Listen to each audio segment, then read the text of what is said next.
Welcome to class, everybody. Today we're going to be talking about carbon, the real MVP when it comes to covalent bonding.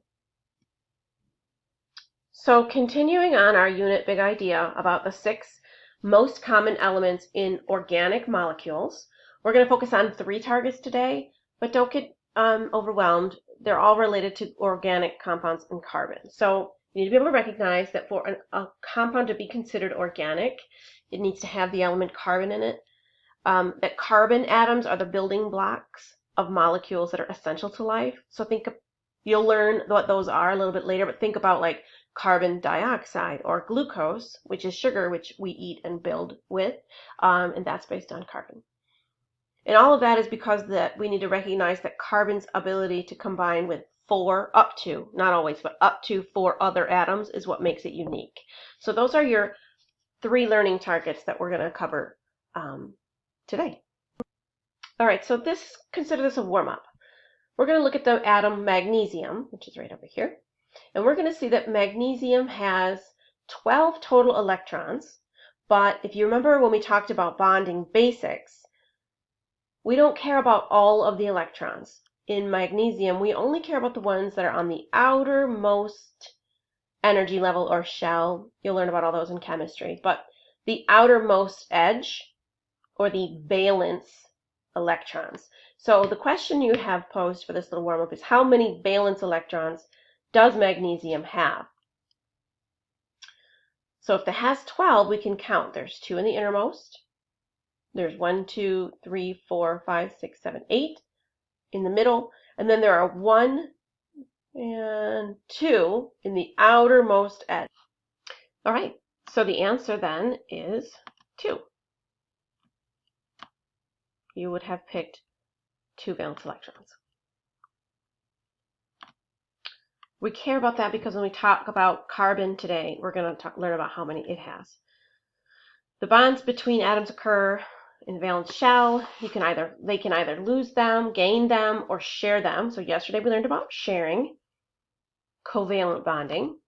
And just to recap, each electron level can only hold a certain number. The number we care about is 8 for octet. There's 2 exceptions, hydrogen and helium. They can only hold up to 2. But the point of it all is that an atom will bond to get to 8. So if it's easier to get rid of 2 to get to 8, then it'll probably form an ionic bond we'll learn about later. If it is easier to share 2, then it'll form a covalent bond, or 4, up to 4. So carbon is unique and important because it has 4 valence electrons. It's not the only one with 4, but it's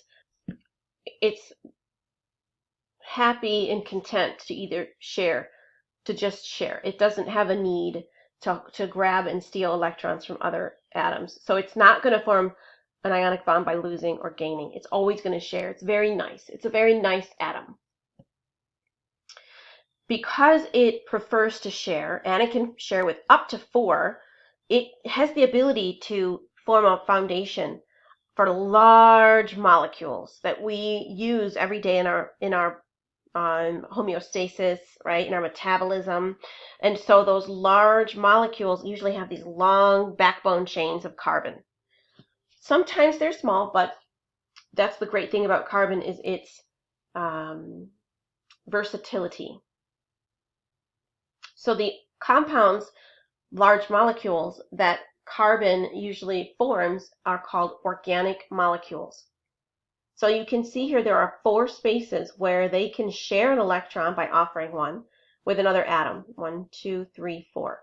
So what that looks like over here is in this illustration you can see that there are 4 hydrogens parked or sharing in a handshake with carbon. And they're equally distributed around the central atom, carbon, so there's an equal sharing. When we as chemists want to illustrate these bonds that atoms can make between each other, there's a couple of different ways to do it. The more complicated way would be to show all of the electrons involved and then show the overlap where the electrons are shared by connecting the rings around them. But this takes kind of a lot of time, and we don't always have time for that. So we have a simpler way of doing it by drawing it with what you might call a stick figure. You'll learn all about the terms next time you take chemistry, but I'm showing you both of these ways so that you understand them if you see them when you're researching later or studying. For every one line, which represents a single bond here, you'll find that there are 2 electrons being shared. So for every 2 electrons being shared, one from carbon, one from hydrogen, that's a single bond. So you'll see that as a single line. But if you'll notice here in the middle, there are 1, 2, 3, 4 electrons, 2 from this carbon and 2 from this carbon, that they are sharing between themselves, between the 2 central atoms. So that, since there are 4 electrons, that's a double bond if each bond is 2. So you'll see that as a double line. You could also see combinations where you see 3 lines, or in that case you'd see 6 electrons lined up in the middle. So single, double, and triple bonds depend upon how many electrons are being shared between the 2 atoms. So a single is 2, a double is 4, a triple is 6. Organic compounds and why they're important. We're going to do a whole second half of the unit on the specific types of organic compounds. But what you need to understand is that an organic compound is any chemical compound that contains carbon bonded to at least one other atom, usually hydrogen, oxygen, nitrogen, phosphorus, etc. So I'm actually going to add on here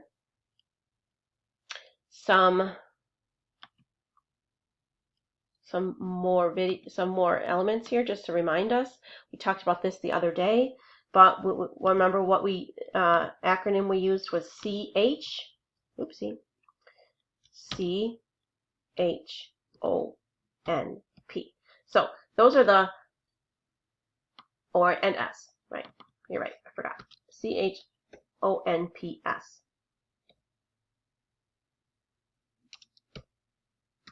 Okay, so CHOMPs. Carbon, hydrogen, oxygen, nitrogen, phosphorus, and sulfur. The main one that indicates whether or not it's organic is carbon. You'll find these other elements in non-organic or inorganic compounds, but when they're all together, organic. CHOMPs, organic.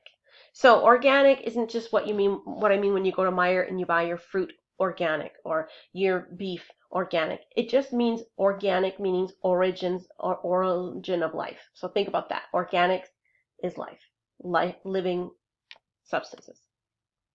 The opposite of organic, inorganic or not organic. So that's basically just any chemical compound. What you have to understand is there are atoms, which are a single sphere, for lack of a better word, a single smallest particle of an element. But if you combine that with another atom, that's a compound or a molecule.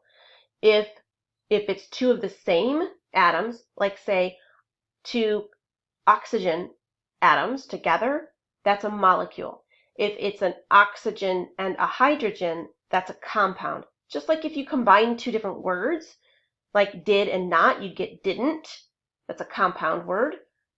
Forgive me, English teachers, I'm not supposed to be teaching English, but it's the same concept with chemistry. If they're the same atom, it's a molecule of that atom. If it's 2 different, it's a compound, 2 or more. You can have an infinite number of combinations. But if you look at candle wax or cleaners, they also have some of those other some of those other elements, but they're not related, they're not existing in living organisms, right? Candle wax, not living. Detergent, I hope it's not in your body, okay? It's not required for life. So 3 elements that are found in all carbohydrates and most other organic molecules. I'm asking about carbohydrates here because when you spell the word carbohydrate, when you think about the word carbohydrate, it's carbohydrate for oxygen, okay? Anyway, carbon, hydrogen, and oxygen. Inorganic, they're not carbon-hydrogen bonds. They're a compound that's not produced by living things. That's the difference between organic and inorganic. Oopsie. All right, where am I at? 9 minutes. Okay. So carbon and macromolecules. If you break the word macromolecules down, macro means large, molecule means combinations, okay? So in this case, they're not going to be the same element. They're going to be, they should call them macro compounds. But macromolecules there are 4 of them we're going to learn about. Carbon-based molecules that are present in all living things. They all contain carbon, hydrogen, and oxygen. So we're going to talk about carbohydrates, like think about bagels. Lipids, which is a fat, so think about butter. Protein, think about meat. And then nucleic acids, that's the genetic material that's in cells. So DNA, deoxyribonucleic acid, okay? The macromolecules lab we're going to do next week or the week after, haven't decided when we're going to put that in, is all about testing those macromolecules. So here's what they would look like. If you look at carbohydrates on a molecular level, okay, small atomic level, this is 1 unit of a carbohydrate. We call it a monosaccharide, saccharide for sugar, okay? So if you look at this ring here, what you don't see is that every corner of this ring is a carbon, except for this little one right there, that's oxygen. But the backbone of this circular ring here, whenever you see a shape like this, that's a carbon. So this is a carbon-based ring called a saccharide. 1 of them is mono. If you string a bunch of those rings, you see how the same shape is here? You see a bunch of those together, that's a starch or a polysaccharide. And then you would see these in things like granules. You would see them in granules of chlorophyll. We're going to learn about that in photosynthesis. If you look at nucleic acids, which are the building blocks for DNA, okay, this is this geometric ring that's also blue. There you go, that's another saccharide. It has a phosphorus and some nitrogen, oxygen atoms over here on the base, but you would find these as the building blocks for DNA. You'd find them at a larger scale in the chromosomes. Protein, the amino acid, look, the backbone of this amino acid, NCC, right? CC, that's the backbone of this amino acid which builds protein. So a monopeptide or amino acid here, if you put them together, which if you see this overall circular shape, that's what they're showing you here, that's a poly-many peptide. Don't worry about intermediate filaments, just think about protein. A lipid is a fat, so a single unit of a lipid is a fatty acid. And again, what you don't see is all of these little dark backbones, this backbone chain, this dark one, those are all carbons. And up on the top, the white ones, those are all hydrogens, and the red ones are oxygens. So C, H, and O, okay? So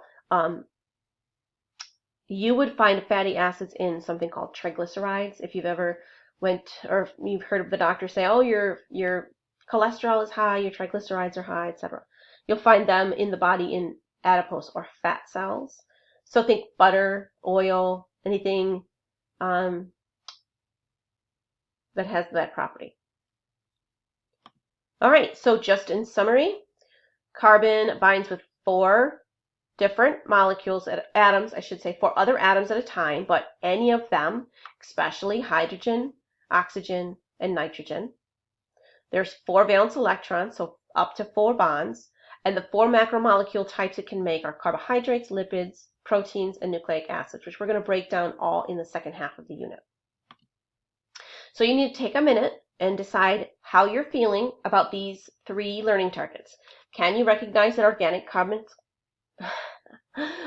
compounds contain carbon, that carbon atoms are the building blocks of life, the molecules that are essential to life?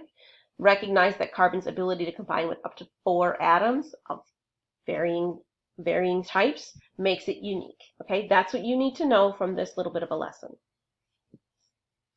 I will see you in class today. Bye.